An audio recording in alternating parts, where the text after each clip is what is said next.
that's enough. I would have thought CDEC would give LGD a run for their money. I still hope they do. I hope they win this game so that we can see a game 5. But hey, you know, it either happens or it doesn't. So CDEC, they will take out the Crystal Maiden and the Magnus this time. And actually, I just wanted to point out as well, it seems like whichever team picks the Crystal Maiden, they actually win, if you've noticed throughout this series so far. Yeah, supports have been setting whichever team has the more active ones up to win. And I'm going to stop saying that now because I know I sound like a broken record. I'm literally repeating it every single game. But I hope you get the emphasis. I do. But alright, ladies and gentlemen, hope you guys are enjoying the series so far. And Treant Protector, this is the first Treant pick we're seeing in quite a while. I think even over the past 2 days, past 3 days, we have not seen Treant Protector at all for most of these teams. It's always been banned out. Yeah, I think it has a 100% pick ban rate in the first few. So, first time this series, it's a really strong hero. Wouldn't be surprised to see CDEC build their draft around this quite a bit. Alright, Yao straight up first picking the Jug. He goes back for the Clockwork again. Okay, this I'm excited for because Old11, the last time he played Clockwork, mentioned it back in game 1. He had an amazing game yesterday against EHOME, completely destroyed them, despite them having a Clockwork player as well. You know, things just happen like that when you give away a trademark hero. So CDEC, now that you have the Treant Protector, they're lacking a 5. We'll see how else they decide to approach this draft. But if anything, I like the way both teams are playing around now. At least there's a bit more versatility. This is one of the good things of casting a BO5. It develops its own metagame. It really does. Like, as you said, the bans have been pretty much reactive to whichever team lost, and then they're banning the heroes that they deemed the issue. And now we get the good old Tree Phoenix. So Bash, Leech Seed into Sunray, the ultimate recipe to be cooked, and LGD. This gives them plenty of room to work around the cores because you have both your supports picked up already. I think it's very unlikely we see a Phoenix off lane, but I could be wrong. We'll have to see. No, there's no way you're wrong. They might do something where Phoenix ends up soaking up the off lane because their quote-unquote real off laner is in the jungle. If anything, CDEC, if they do decide to do that, it pretty much indicates that they'll pick something like an Axe where you can just go straight to the jungle. We might see a Darkseer, for example. We have not seen that as well. Darkseer into the Phoenix Egg, always a wonder to watch, not to mention the Overgrowth. That's just team fight which you cannot give up. And speaking of which, between these two teams, none of them have actually picked a ban Darkseer as well. No, they've definitely had their preferences elsewhere, and I think LGD playing Clock as the offlaner makes a lot of sense in this kind of game. Having the forms of initiation on these two heroes is really, really useful. And I don't think in this series, at least when CDEC played the Clock, they didn't really utilize it very well as a support hero. LGD seemed to have a recipe to make this hero work from the offlane in our experience of casting their, was it like 2 games they did it, or 3? Three. I think it was 2 or 3. So but every game it's been like top of the net, well, in and amongst the top of the net worth, which is something you don't see this hero do unless he's getting a buttload of kills. 10 seconds remaining. Well, we saw Old11 do something very similar, not on the level of EHOME's question mark, but he had like 8 kills, basically. Yeah, 8, 2, and 13 or something. There was some really sick stuff coming out from him. I mean, nothing on the level of the eHOME Clockwork player where he basically had a mega kill streak by 7 minutes beyond Godlike and then 10. But still, you know, that's pretty much up there. And if anything, CDEC, they definitely did not live up to the expectations of Clockwork so far in among the Chinese games which we've casted together. So LGD, they have to think very hard right now. Obviously, you know, if you're them, you're thinking, okay, we want to win this game. We don't want to give it away. Disruptor will be the number 5 coming up for them. Team pick. I like this as much as I liked it for CDEC, but in this situation, I maybe have a bit more faith because I feel like it's very unlikely LGD run this as a Clock, and Disruptor's extremely good at dealing with Phoenix in the lane. if they want to go for some kind of 5 seconds remaining. dual lane. If not, it's very good at dealing with it in team fights, and it has just good Reserve synergy with time. clock in general. Mhm. And right now, it's like a very,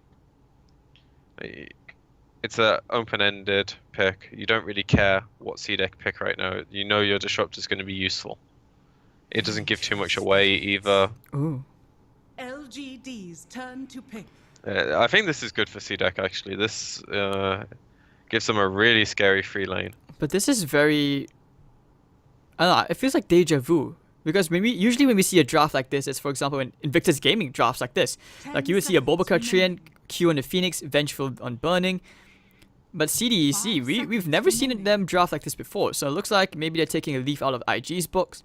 And Reserve. we'll see. Works, why not? I mean, we'll see if they can replicate that kind of success. When now the Nyx Assassin comes out, very likely this could actually be the 4 clockwork again to give 11 the Nyx Assassin instead. It does look like that. I think the Venge might have skewed LGD's opinion on 10 where they wanted the seconds clock to be. 5 seconds. I'm not so remaining. sure I like the idea of LGD having this as a potential tri-lane against what CDEC have though. Reserve time. Clock is really, really annoying in tri-lanes, that's for sure. I suppose he does a bit more than Treant, but it could be a really volatile lane if it does happen. Because I feel like CDEC picks these 3 heroes and they at least have the ability to go aggro, and the other team has to respect that. But one And thing they can like last pick their one-on-one matchup against the Nyx if they wanted to do something like an Axe, which I think works really well. If anything, I also want to point out that if the Phoenix in the scenario where he goes into 3, you get a Venge into 5. Templar assassin. I mean, LGD, they might be in for a surprise because CDEC's draft, besides the TA, the other 3, or between the Phoenix and Venge, they have that kind of versatility to kind of swap things around. It seems unlikely considering the way the meta has been so far, but just leaving it out there. So TA pick comes in. We haven't seen this hero as well for a while.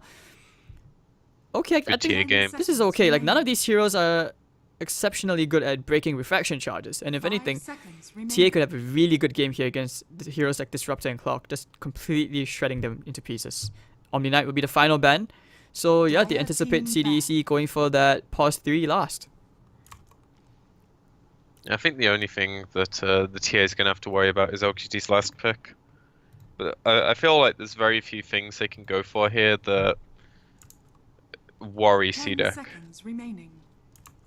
on like a global scale. They might have something that really messes with TA in the lane. They might have a somewhat scary hero at certain points, but I really like what CDEC have. This is such a strong draft for this meta game.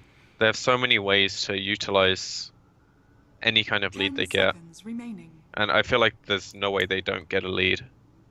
The 5 heroes are just so seconds aggressive remaining. early, and they're so hard to lane against. So Yeah. Reserve okay, time. I know this is a long shot, but what are the odds that LGD decides to go back for a Viper pick on maybe, or even a Venomancer? I think this is a pretty Venom's good way game. more likely. Venom's way more, yeah, that's right. So I was thinking like between the 2 poisonous heroes, Viper, I Venom. could see Veno. You can see Veno, right? Yeah, it seems really good, and all the more even better now that there's a LGD's Tide Hunter in turn the to pool. A well-placed Veno ward could actually mess around the Tide, but not to mention, whew, I don't know if it would do enough though.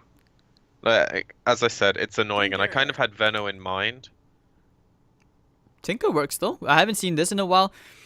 You don't usually see maybe in these kind of heroes, but especially since you know it's a Tinker, you want to be staying within the trees. It's all about the positioning game. Your team has to be in front where you just provide the nukes and all, but hey, I'm always happy. I mean, there was a period of time I actually studied Tinker quite extensively, so I'm excited to see how this would do, especially since pretty much this is the first Tinker game throughout the Summit 7 qualifiers. I suppose you can get your notebook out and start studying. But I understand why they pick it here, because they're really scared of CDEC's potential to end the game. So they want to elongate it as much as possible and make it really hard for them to take objectives early, maybe delay the Roche if possible. 10 But seconds CDEC have remaining. really good heroes at dealing with Tinker. You can throw TA traps, 5 Wave of seconds Terror, remaining. Phoenix just dives, and they have ways to like cover their initiation as well. If they find the Tinker when it's actually in LGD's heroes, Tide can cover that. The only hero that's going to be able to do anything in that point is a joke if he gets the spin off. None of these heroes buy BKBs. It's a really good Tide game. It's also like really scary for LGD, I think. I would not favor their draft going into this. You mean They definitely have room to like turn it around, but I think it's harder for them. I mean, I can see why you said that, but I don't know, I'm just gonna keep the faith with the Tinker draft for sure. Like no matter what, I will always enjoy a good Tinker game, especially since like going. I'll enjoy seeing that hero get crushed. Oh no! Please. No. You belong in the dark side. That's why you're gonna be rooting for the Dire. You're gonna be rooting for CDEC. I'm just gonna be rooting for the Tinker team. So guys. I used to love this Tinker hero, but like as a support man, you learn to hate this thing when it's picked every game. I feel you. I used to love this hero back when like Lycan Tinker was a thing, and you used to use it to cheese teams better than you. That was great, but now, it's just such an annoying hero. Especially since it's not quite techies mode, but it's close. I mean, ever since they introduced like, the Aghanims into it, I remember everyone was going like, "Oh, why don't you go Ags anymore?" And then I'm just like, sometimes people get a bit one-dimensional with the way they see the Tinker build. But okay, bottom lane looks like Demons in a bit of trouble getting bang by Victoria. He wants some of that tree and booty, but okay, they dropped the sentry for this. He's actually going to be able to run off from this one. Ho ho! He gets you waste the value. Dust. You waste a sentry. Demons. Put the sentry down. And that's the sentry they can't use to deal with. That's really, really important. And especially as we can see, and LGD are also going to know this, CDEC want to place their heroes bottom. So sure, the Treant's going to have to burn through some regen. Maybe he just uses the Shrine if they really value the lane. But this is a ward that's going to give you so much information in your tri lane. And that's extremely volatile lane, as I mentioned earlier. There's a lot of ways it can go good and bad for both sides. I would favor CDEC's lane, personally, especially as they now have control of the pull. They have that blocked, they've got the vision around the area.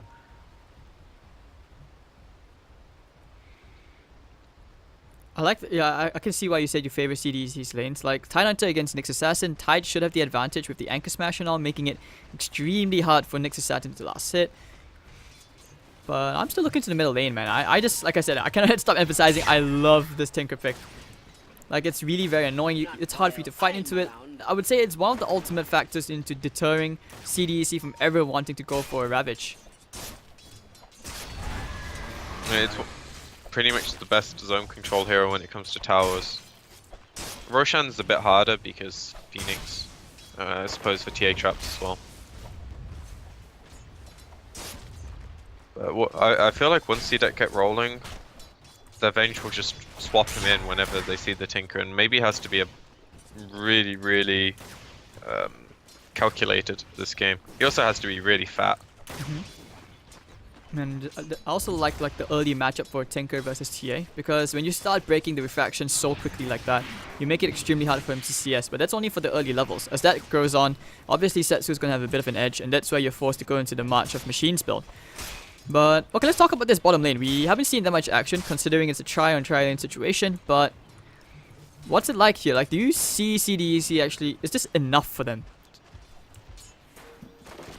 I think it's going to pick up for sure, because right now they're not really that strong at level 1. The Venge doesn't have the stun, Phoenix needs ideally level 3 to have his entire toolkit, and similar thing with Treant. But this lane's more about like pressuring LGD supports. Clockwork wants to roam a lot in the early game and be really annoying in the lanes and get things done through finding supports, pulling, taking bounty runes, etc. And this is about like controlling that as much as possible. The TA is gonna like effectively trade mid, and the Tide's gonna edge out top, like 60-40, maybe 65-35. Nyx just has like so much base regen, and if the lane pushes into him, he's gonna be fine last hitting on a tower with a Quelling Blade. Especially ever the since double they changed mangoes. that item. Yeah, Mango City, boys. Oh, you're catering to them. Mango Bay's legit, actually. Is it? Yes. I have heard it on RTZ stream so much, I actually like it now, I think. I'm just gonna pretend I didn't hear that. I mean, you give me my rap, I'm okay. But Mango Bay, come Cancer on, man. literally grows, man. I don't know. You it either grows on you. Yeah, I mean, I guess this is one example of you living long enough to see yourself turn into the villain. I don't think it's that far, man. Like, come on. It it's is, not that dude. It bad. is. It's not like it's Justin Bieber or some shit. Bieber got pretty legit as he grew up. Like his recent songs were kind of okay. I'm with Sumail on this one. I actually haven't heard too many of them. I think I've heard like one, and yeah, it's definitely a lot better than what he started out with. But I mean, memes are enjoyable, man. Mango Bay's just a meme. Sandstorm, man, bring Sandstorm back. Darude. The thing is, my mother used to have that song on her playlist, and every time I was like driving to school, she was driving me to school, I used to listen to that song. So I used to really like the song, and then it became a meme, and now I can't appreciate it anymore. You can't appreciate memes. We have discovered you for who you really are. No, I can't appreciate Sandstorm as a song now because it's just a meme. Ah, Yeah. okay. You didn't follow what I was saying, I guess. No, I did. I just got a bit confused with the Mango Bay and the Sandstorm part, but yeah, okay. I see what you mean now. My mum did not have Mango Bay on her playlist. You never know. Maybe she secretly does, like when she says, "I have secrets," and then something like that pops out. That's a secret you could deal with, I think. I mean, for you, I'm not so sure about me though. I might just be like, no. Oh, are we done now? Is that it? Not really. I still need you for the end of this best of 5 at least. Oh, and then you get to ditch me, right? Nah, of course I won't PQ. I appreciate you being here, but okay, Yao getting burned down. Now looks like we'll finally see the first blood as it goes to Darker Eye Demons, Orb of Venom, and 96 damage there. Ooh, hoo, hoo. Yeah, I guess Yao getting a bit too cocky and felt a bit too safe. I feel like they read that this clock was just not in the lane. Again, the ward at the side. He was going for the bounty rune. CDEC punished, they just have the extra hero. And Disruptor, unless you're being the aggressor in the lane, he doesn't have a way of saving you most of the time. And now you get to see that CDEC's lane is just coming into effect a bit more. Their dominance has been asserted now, and tri-lanes are very snowbally. Once something starts going right for you, and it's generally up to you to screw it up, otherwise it's going to keep going good for you. Agreed, and I think this is also where you see the limitations of the Clockwork pick. Yeah, it's just not a good hero when it's boxed into its safe lane and it's sharing experience with 3 heroes. Oh, look at Flyby, he's just taunting them. He's like, come at me, bro. And then we'll actually get baited in. The Sunray's gonna fly out, healing up Flyby, so he's okay. He's trying to turn around. The Cog's catching them all in. It's a bit of a party. And okay, Flyby, they get 1 kill first, but he will die to Yao. But you don't want to be trading hits with demons, man. This guy hits like a truck. He knows Kung Fu. And alright, so 1 for 1. Flyby dies. I think this is a favorable trade to LGD for sure. You lose a carry on the other side. Yeah, it's definitely favorable for LGD. I'm really surprised the tree opted to forgo the point in living armor, especially in this lane. They want to keep on going. They may be able to find the Phoenix. They have a glimpse. Yes, they do. And now LGD are getting a bit more control of their lane. They actually have the money to get the sentry so they can get rid of CDEC's tree threat, and they can start abusing this pull. And this way, for Flyby, he doesn't have that good of a time. You can see he's opting to go for the treads this game, not so much the phase boots. He needs the survivability. Top lane's been very Pretty tricky. standard. I mean, like, you look at Tide, he's 42 CS. Your Nyx Assassin's at, like, what, 33. He's definitely struggling. It's not easy to last it against an Anchor Smash, man. Ever since the Quelling Blade change, it's a lot easier than it once was, but yes, he does have a bit easier time. The main thing with Tide in this is just like, Yep, you can't kill him. Sorry about that. But yeah, they wanted to go into Demons again, but he's just running all the way to the tier 1 tower. Okay. Does he actually get out? They don't have enough detection. Yeah, he's fine. Spin. Oh, but the Thunderstrike might be able to give them enough vision, and no. But yeah, you were saying? Sorry? No, I was just saying it's like, you can't kill Tide in this lane. And as proven, he can nearly kill the Nyx. He did use Ravage for that though. Oh, okay. Oh, that's a big spell gone for 2 minutes. But hey, if you're not fighting yet, I guess that's a good thing. And Old 11 in the Vendetta mode, just gonna get some damage out. But it barely tickles the Tidehunter, that's the thing. Oh, bottom lane, alright, yeah, Phoenix goes down. They get the cogs. Flyby, Living Armor's not exactly gonna help you. They're just gonna run him down. And CDEC's tri-lane, dead lane. I believe it is time to do the switcheroo. Yep, they will do exactly that. And the one thing I feel like LGD get out of this lane is it's way easier to like net a Vendetta gang than it is to net a Ravage gang. So, but with the lane dissolving, I imagine it. The bench actually TP'd back down here. Maybe it's just because the lane's in a good position and she feels a bit safer here. But I wouldn't feel happy staying in this lane much longer because my supports can't keep me alive anymore. So just take what you can. It is a double And then wave. hope He your has the TA. range creeps. This TA is actually quite catching up. Actually, surpassing the Tinker and CS. Well, I guess that makes sense. Like, oh, the 11, they do get the kill into Demons. Solo kill, very nice for him. So, yep, using the Vendetta kill, no surprise there. Well, This is really good for LGD. The Nyx is getting this early impact and they're winning their lane in the bottom. And sure, the Tinker's going to get slightly outscaled mid lane because he can't farm Ancients. TA can. That's all there really is to it. he did actually opt to go for the Soul Ring first, so I think that's not too bad for maybe like to have a slightly slower boost of travel instead of rushing in. But now they go for the stun into the Clockwork. They want to find a Victoria. The Cogs is going to push them back. Sunray's doing quite a fair bit of damage, and he's just going to just hit his own Cogs and get out. Oh, but Icarus dive. This should be enough damage here. Victoria. They need one more right click. Donk. If that was a high ground miss, Setsu would probably be like banging his table for that. Yeah, luckily they had the 2 projectiles and they had traps if they needed to chase. True that. And actually, because of that earlier solo kill, Old 11 now has the level advantage. He gets the bounty rune. Midas almost done already actually, and he's actually higher than the Tidehunter in terms of levels, considering how he actually lost the lane to the Tide, or rather, he was very even. Radiant's top tower is under attack. Yeah, as I said, it's like a 60-40. The Tide like it a bit more CS, but the Nyx is gonna get more done if the game isn't 5 many right now. And because CDEC lost their bottom lane and the Ravage got traded for the Shrine by Nyx, they didn't really have a way to put any pressure on LGD's tri-lane with the other 2 cores. So it basically just evolved into the Venge going back to the lane for efficiency reasons and ending up helping the TA with the triple ancient stack. Illusion. And now the TA is pretty fat. I wouldn't be surprised if she went Blink this game to try and set the pace a bit, but chances are Deso first is the way to go. You never know. He doesn't have anything in the quick buy yet. Setsu will, of course, decide later on. Oh, getting this slow into Victoria. The Colts are pushing back. But yeah, I think they want to go for the kill here. They have the lead seat. They have the bash as well. Victoria in a bit of trouble. Setsu's just going to run past. Should be able to get the kill here. Yep, easy right click. And they will cancel the TP. So this way, Army knows that he's alone bottom with the Venge. Can't do anything about that as well. The TP's going to come into an old 11. And of course, they're going to try and find Darkrai.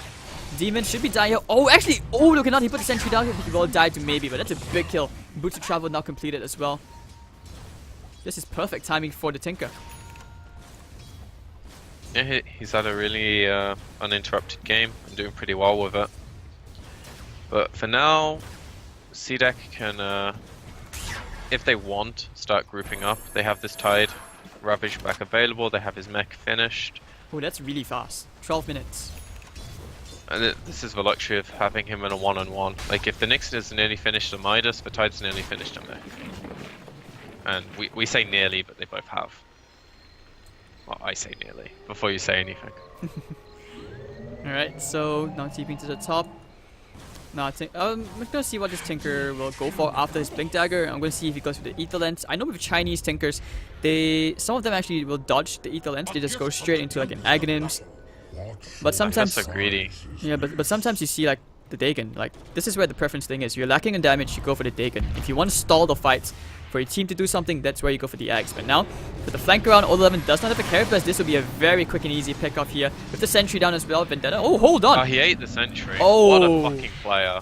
And he's gonna get the snipe courier. his chicken. He's gonna get the courier. It's Get so out! worth. Oh, but he's gonna pay for it with his life. Carapace Killed. takes a ton of damage. Doesn't really have any ancients for him to really, suicide to. But anyways, getting the stun. Okay, never mind. Setsu will get the kill. Oh, but like you said, he did go for the blink, so he is going to be setting the pace for this game. Look out for those kills, man. Yeah, well, I think that's massively influenced by the fact the Tide has his mech and they want to like play really aggressive dropped right into now. the Twin Protector, but Phoenix will get himself a kill. Army coming in, will finish off. Maybe nice laser to finish it off. Will they go for a bit more? I don't think so. Don't have enough mana on maybe. But with Army, this is pretty much a cue to I think get some siege damage onto the tier 1 tower at least. It's a good trade mid for CDEC though. They trade 2 supports, well 1 support each, but tier 1 mid goes down while the TA is hitting it. And this is kind of what they want to be accomplishing now. Ideally they want a team fight first where they win it and then take the tower, but if you're just taking towers you can't really complain. They're extremely valuable against Tinker. Bottom lane, going into flyby. Can they get the stun? He has a Vendetta. He Good needs luck. help. Oh, the glimpse back. They have more than enough damage. Swap out. Ooh. Pretty nice. Using the one charges, gets the impale. So Flyby will die to the missiles anyways. Actually, no, Old 11 will get the glass clink. Very unfortunate. If they had maybe given it to Tinker, accelerated blink dagger timing, that can be really scary in terms of pushing objectives if you're CDEC. So, but meanwhile, let's not forget, Setsu is top of the net worth right now. He's a comfortable 2,000 gold ahead. He has a double damage. This is really bad if they choose to take a fight now. I think it's more likely they take Roche. They have the ults to cover the pit and DD Rune very fortuitous for him. Like it's somewhat easy for LGD to set up and defend towers, but defending a Roche into Ravage plus these teamfight ults is really awkward. CO 11. Thanks for the donation, says CDEC. So now this game looks to be really going their way right now, the clock. So the clock is going to scout that out with the rocket flare. You did not hear that. Static Storm, oh, actually, pretty nice. But the egg, also pretty big. Let's see, we'll see what they can do. Victoria is trying to right-click that egg down, but he won't be able to get the full proc. Ravage, actually doesn't have mana for it now, he will. Off the stick charges, he's going to use the Ravage for Army, very, very worth it. It's going to be a 3-for-1. And this way, CDEC, like you said, it's not easy for your LGD to push into a Tidehunter Ravage around the Roche pit. But they do stop them taking it because the TA wasn't kept alive. They're like slightly mistimed. Maybe she still would have died to like the last tick of the Static Storm or something, but she got blown up by a laser. And I think that's kind of about as good as LGD can hope for in terms of contesting. I think CDEC will go straight back to this. Oh, they get the hook shot. Sunray's going to keep him alive. He's actually really, really tanky. Very healthy. Victoria popping the cogs, needs to run, but the Sunray will actually burn him down. So this is a very good Phoenix game, actually. He's almost on a Midas as well, 16 minutes in. The March from maybe is going to be there to stall things out a bit. And both teams just kind of revolving around this pit, but no one really can fight. No one can really claim the Aegis confidently. But with the Ravage down, I think CDEC just backs off in farm, right? Oh, they definitely need mana.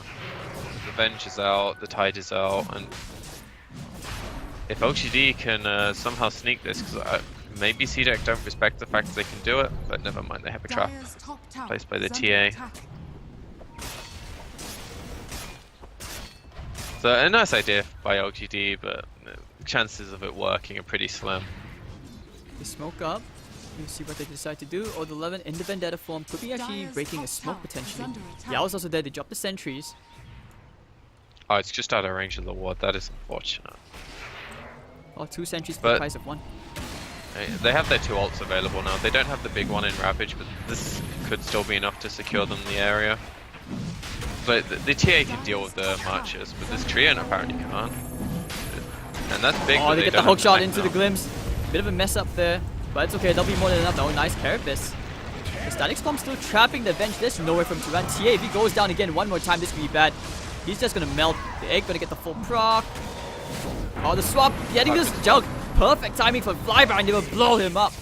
And now they're gonna keep on going, but this March though, how do you fight into the March? And this is what I was talking about, like the Tinker pick. But they get the glimpse back, looking for the stun. They want to kill this Tidehunter, but the Kraken Shell helping him dispel that. Nice Carapace. But CDC, I think they can go here. Setsu. Yeah, he wants to get the bug to cut him up very, very nice and easy. So that's pretty. Oh, maybe actually sniping off the Tidehunter. Can't do anything with the March. If anything, the March, okay, he gets a blink out, and CDEC, they can consider going back into the Roche pit. Yeah, they're going straight for it. But if you're the Clockwork right now, Yeah, they need to back. Like, they're all way too low. but this is really interesting. You lose 4 heroes for a Tidehunter, and now that Ravage is coming off cooldown by the time he's up, Yeah, LGD definitely won't be like too happy with the exchange. But I think in the grand scheme of things, Tinker is the cornerstone of this draft. And the way CDEC kind of deal with that hero, at least right now, is getting the Aegis to like just give them this overwhelming teamfight presence that they can deal with the March. They can have this one hero that just goes on steroids. oh yes, actually I agree with that. Okay, now I have to put you in the spot with this question. Between who can utilize the Aegis better, who do you think it should go to? Like between CDEC and LGD? TA for sure. But what about between the teams? Like which between team the teams? uses it better? Yeah. Definitely CDEC. Like CDEC's lineup very much relies on. I think TA is a hero, especially in like games against Disruptor. You rely on Aegis a lot. Ooh. Oh, the 11, he just broke the smoke. Swapped back in with the Carapace being there. It will stun him up. And actually, Vengeful Spirit. Nice static storm. Actually catching. Oh, yeah, it was going to be so good, but Connect will let them run out. So Victoria's going to die. The March doing quite a fair bit amount of damage. Actually trying to break the trees, trying to get vision onto the Tinker. They need the glimpse back. So, okay, at least Disruptor gets out. And now that's Roche. Is it though? I don't know. I mean, there's no Ravage. Yeah, they still have Egg. Hawk is up at 10. But okay, yeah, they're just gonna let this one go. They don't want to take the risk, and just like that, it took us like what 3 to 4 skirmishes, but LGD they end up conceding the Roshan to CDEC. And if you see CDEC right now, what do you go next on the TA? You get rid of the bottle? Do you go for BKB? Do you still want to go for Hurricane Pike? Maybe you just go for like a big damage item, but I could definitely see BKB if this Aegis doesn't net them too much.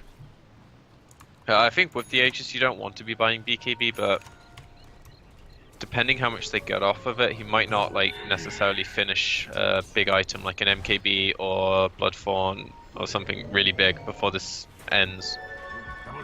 So then you might just do the BKB afterwards, because he kind of needs one or the other. They found demons, you know he's there. They have the dust. Should be a quick and easy kill. With the lasers, maybe nets himself an extremely easy kill. And yeah, I mean, about his itemization, as I said I was going to observe it, he has actually ended up going for the Ether Lens. So that's still okay. And if you get an Aghanim Scepter on him with his talent, where you have the extra cast range later on, man, it's really hard to find this hero in the trees later on. And if you look at CDEC, they don't have good heroes for that unless Trian gets to the the level of an Aghanim Scepter. At this point, very they have unlikely. decent heroes for it though. Like the Wave is good at scouting, the traps give you the information if you place them well. Phoenix can break the trees. They do have ways. It's by no means ideal. Like you'd much rather have like a Night Stalker Axe or something, but they can do it.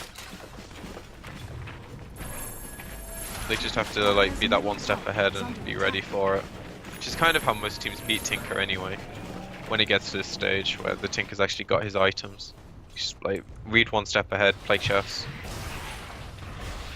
Setsu gonna claim the bottom tier 1 very easily. They do have the net worth advantage, approaching the around 4,000 mark. Demons has good vision and army, should know that he's alone. They will rotate the Phoenix in with the Vengeful as well. Oh, they get the bash, very nicely done. They have an overgrowth, they want to cancel a TP. Army is in some serious trouble here. Alright, he's going for the army slash now, but he doesn't have anything else. Hey, very nicely done from the Tinker. Might be able to save army. Healing ward will not be enough to save him now. But actually, Demon now looking for the Tinker. Might get the bash, the blink out, so he's gonna be okay. But meanwhile, looking at old 11. Oh, Setsu actually blows up Victoria inside his own jungle. This is scary. 4 o'clock. Yeah, CDEC is just starting that snowball. I am really curious if this TA wants to buy BKB. Like, she has money if she sells an item, or just kills Ancients. Could sell their Kola, get a BKB. I feel like BKB is a must-have, especially when you're pushing into Nyx Assassin, Disruptor, and of course, there we go. the Tinker. I could see it being skipped with Aegis, but yes, I do agree. He's gonna need it at some point in the game. This just is a ungreedy way of going about it. And for everything LG did to stop them getting the Roche, they traded a lot away for that, and they didn't really get anything in return. You know, the big objective went CDEC's way, and they also got, I believe, 2 of the 3 skirmishes were pretty favorable. Maybe all 3 of them. Okay, the first one I remember was pretty much like just 1 kill. That was the TA. The second one, that's where they had a 1-for-1, but it was the third skirmish which pretty much won them the Aegis, which was a 4-for-1 trade. And okay, old 11 with the Blink Dagger now, or he can afford it. You know, this might be a game-changing item in terms of initiation for LGD. Oh, Setsu almost one-hit 11, and he's going to be very, very afraid. The fact he hasn't bought the Blink yet makes me think Radiant's he middle might go tower Ags. is under attack. Because if you look at CDEC's game plan, they're coming to you. You don't necessarily need to be able to initiate on them when they're hitting your towers, and Clock can get the initial jump for you. For sure. Axe could be a Oh, better they want to option. find him. They actually get the overgrowth onto the Tinker. He's going to be able to blink out. Not so sure. Oh, that was actually really close. I was a bit stoned for a moment there, as in the sense like Setsu blinked right on top of where the Tinker was, so that gave me a heart attack. I was like, okay, why would he blink there? But Dire's bottom tower is under attack. okay, I don't think like in EU you guys ever call someone stoned. It's like a very Asian thing. It's like calling someone in blur. I've never called someone stone, no. Yeah, that's how I was like, oh, that's a very Asian thing to do. Like you say, hey, very stone lah, that kind of thing. Yeah, I might say whatever you're smoking, I'd like to have some, but that's like the next level flame, you know? I'll take that as tribute. Different context. So yeah, that's why I get a bit confused at first when someone says stoned, but you know, in Singapore it's like a bit different. Yeah, that was, I think that's like one of the few times you guys would hear my very, very Singlish accent. Pity I can't really use it in cast though. That's a bit too, I'm not sure, too Singaporean, right? It's better that you don't have a thick accent, I think. Oh, that's the one where you go More like, viewer nice. friendly. Indeed. Oh, actually, hold on. Victoria.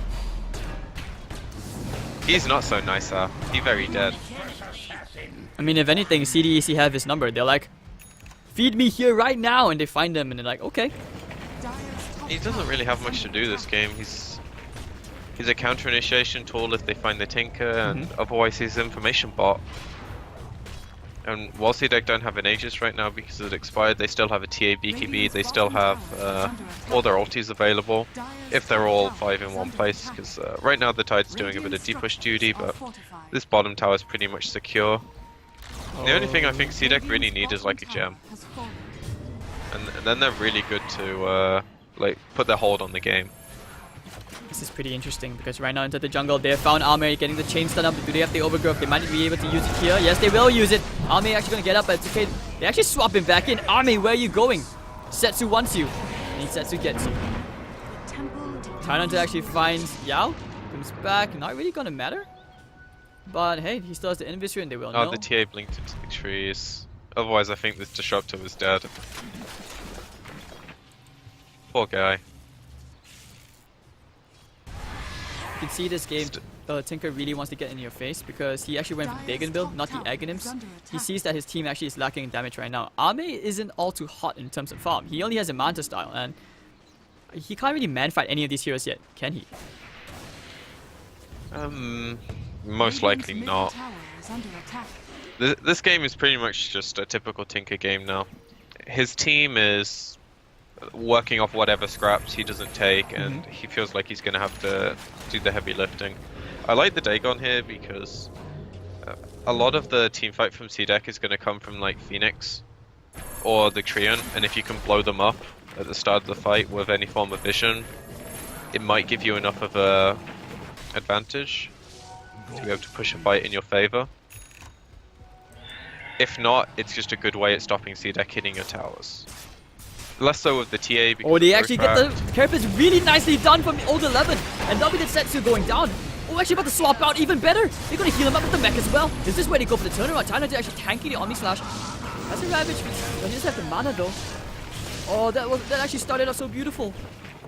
that was a sick play countered by this Venge hero. This Venge MVP right there, saving Setsu from dying because he's top of the net worth, has a huge streak as well. But still, that was actually some really sick predictions coming out from 11. Like, he's just stood there, tanked with the Carapace, getting the stun into the Static Storm. It was such good setup, but all ruined because of one Venge. So, you know, Venge carry is actually a thing. They go for him. Round 2, they want revenge. They're like, we can't get the TA, we'll get you anyways. Nice Carapace. Sun Ray gonna heal up just nicely, but it will not be enough as maybe we're just digging him down. So, okay, this game getting a bit interesting. And like Same play twice. You were right, hits though. once. You were right on all 11 going for the Ags this game. So, good call. And now we'll see if they decide to fight. Tynant still has Ravage, but he's up in the top. Going to complete those Greaves first. This will probably be a tier 1. They just need to like commit enough that the armor doesn't heal it back up.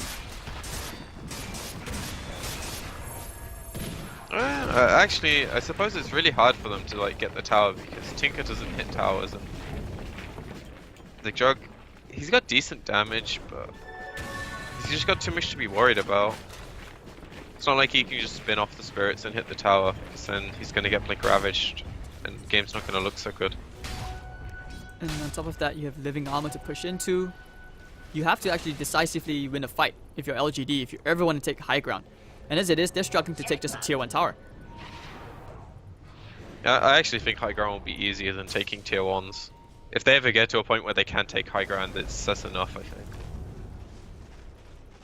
But tier 1s are, like, at this stage, such an annoyance to push. They have one hero that's going to hit them. And the whole armor change as well to heroes in nearby, with how close Phoenix is, when he was in ulti form, etc. It all just makes the tower super tanky. Alright, so this game is starting to become a bit static. We might see both teams kind of revolving around the Roshan pit again. I mean, this is Chinese Dota. It's like you have to have an Aegis so that you can push an objective. It's like protocol. So, getting the stun into the Tidehunter. Doesn't seem like they really want to overcommit on him. He's just way too tanky of a Piping Greaves. But I like this movement from CDEC. They go from the left, hoping to find someone as they're all smoked up. Demons in front, the smoke will break. They should know. Yep, they pop the dust immediately, but the Carapace is very nicely done. They can still get the bash anyways on the Train Protector. And that should be a quick kill.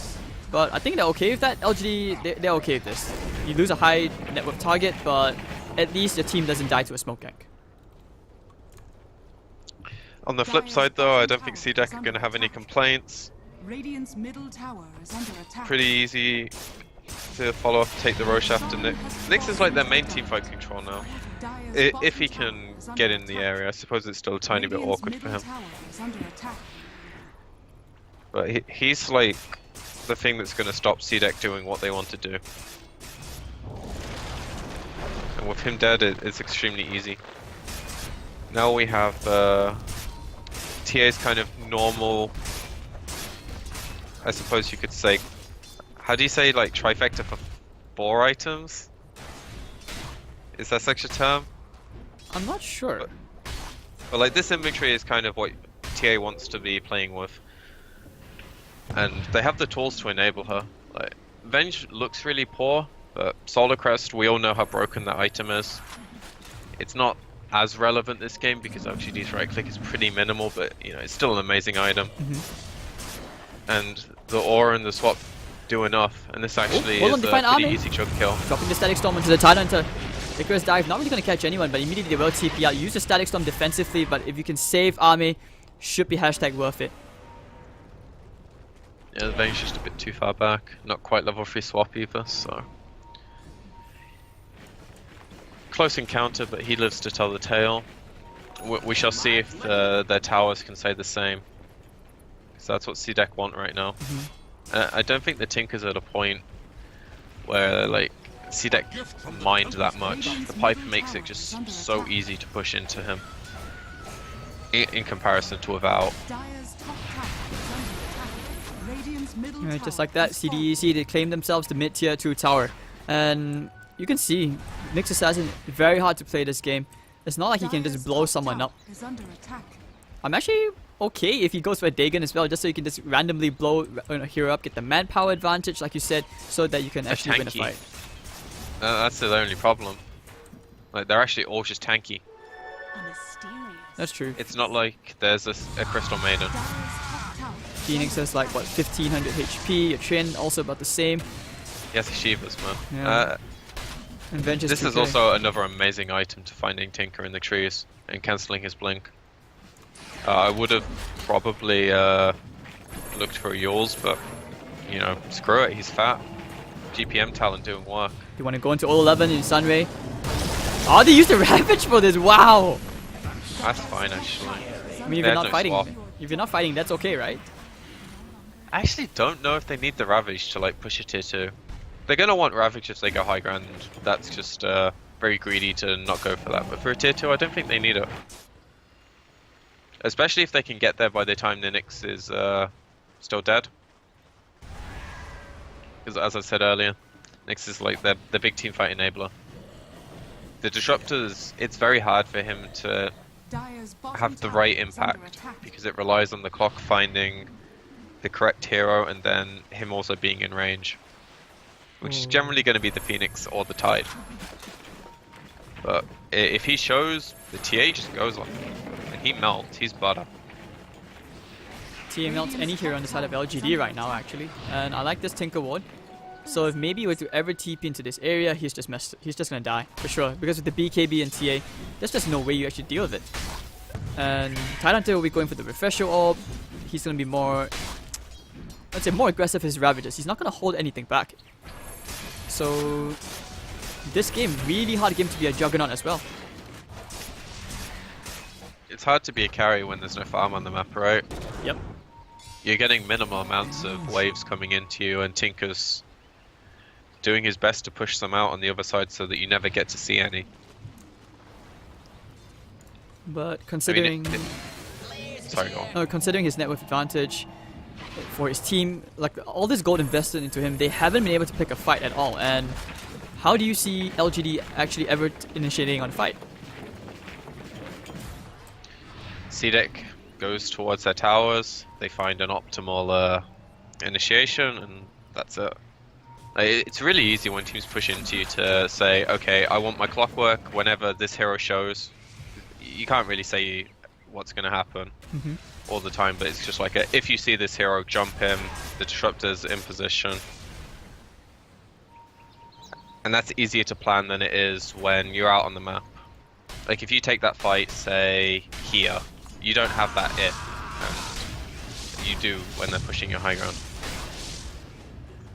And other than that, it's just relying on maybe to not make a mistake on Tinker. Like if they catch him without buyback, they can very easily lose the game, so there's a lot of pressure on him. But if they don't catch him and he keeps pushing waves out and keeps delaying the game, he's doing his job. And he gives his team a chance. Just by prolonging the game. Right? If you're CDEC, you have to take this nice impatient. You don't want to be forcing the issue as well. But I like the point you brought up, especially about having no buyback on Tinker, because yeah, he's saving for buyback. At the same time, what kind of items can you even go for this game? Like he's opting to go for the Ethereal Blade, but I won't be surprised if he goes into an Aghanim Scepter, just so that he can at least, you know, it's easy to land the multiple lasers and missiles to cancel a Ravage. I think if you go full Dagon, you kind of naturally follow into E-Blade. It's just a very simple progression. And E-Blade has a lot of utility this game. It's not just a damage outlet for Tinker. Kind of all of the damage on CDEC is upfront physical damage. They have a bit of rot through their magic. This can actually be really good. Like, there's no The baby TA. smoke, they go for the hook shot immediately. Cogs, you need to isolate this Tidehunter though. The egg, Victoria's just gonna tank everything here. He's gonna force staff away. It looks like they will be A-okay. Maybe. Alright, so the egg wasted, but they still have the Ravage, so that's the big thing. Very awkward skirmish going on here between both teams, but no one really dying, and I think that's just good positioning from CDEC as well. That was like... It was next level on two ways. One, LGD capitalized on the fact TA isn't there. But a lot of teams would have still lost that fight, not respecting the fact that this is a level 3 Phoenix egg. You probably aren't killing that. So the fact they back off there shows like amazing discipline and awareness of how the game's going. Looks like they want to go again though. This time CDEC are still pretty split, but it's all about who they find. It looks like Tree's in the right place, right time. 2 times the charm. Alright, they bait up the tree and pick, but Setsu's into the party as well. They might even get a good Ravage up here. Oh no, this is not the fight they were looking for. 2 heroes down. They will be able to force the buyback, I think. And Juggernaut gets ravaged. But they have nothing else. And actually, oh, very nice carry plus, but very unfortunate. Because right now, Demons is basically just splashing away. Now because they swap. Okay, next, bye-bye. Nowhere to go. 4 heroes go down CDEC. Now they need to buy back on the Tinker. And if they catch him one more time, it's over. Radiant's middle tower is under attack. Caster's Curse, I guess? Radiant's Maybe. structures are I mean, fortified. in this case, I really did jinx them, I guess. But still. Right, I praise them for knowing their limits and then they just go for the second smoke. They probably feel somewhat Oh, desperate. Tinker. Like, Die if back. this happens, And the Jug also going down like that. He buys back. Lost to face, but Or Tinker Yeah, actually game DC'd. over. They called it GG anyways. no, that's not a Oh. DC, that's leaving the game. That's the rage GG right there. Radiant's middle No matter how you say it, that is the rage GG. Because if you're maybe, Good stuff from CDEC though. Like, I really liked this draft. The lanes looked a tiny bit shaky, but once you get out of the lanes in this metagame, it's all about how can you use anything that you have in a fight. It doesn't matter if your Tinker has top of net worth if you can't use it, because all you're doing is defending and marching out creeps. Same thing with the Jug. Like, at what point in this game, other than in the laning stage, was he accomplishing things? Mhm. It just felt so awkward for LGD. Like, the second they picked this Tinker, they really backpedaled, and I don't think it was necessarily a bad idea. It's just good stuff from CDEC, and now we get a game 5. but this is also where I feel like it's just the limitations of the draft. I felt that CDDC really outdrafted them in this case. The superior lanes also did help a lot, and yeah, I mean that was game 4. Here we are. We'll be seeing a game 5, the deciding game. PQ. Well, this is the Summit 7 Grand Finals for the Chinese qualifiers, ladies and gentlemen. My name is Hades. This is PQMZ. We'll be back for game 5 very, very shortly. So you guys don't want to miss this. We'll see you in a few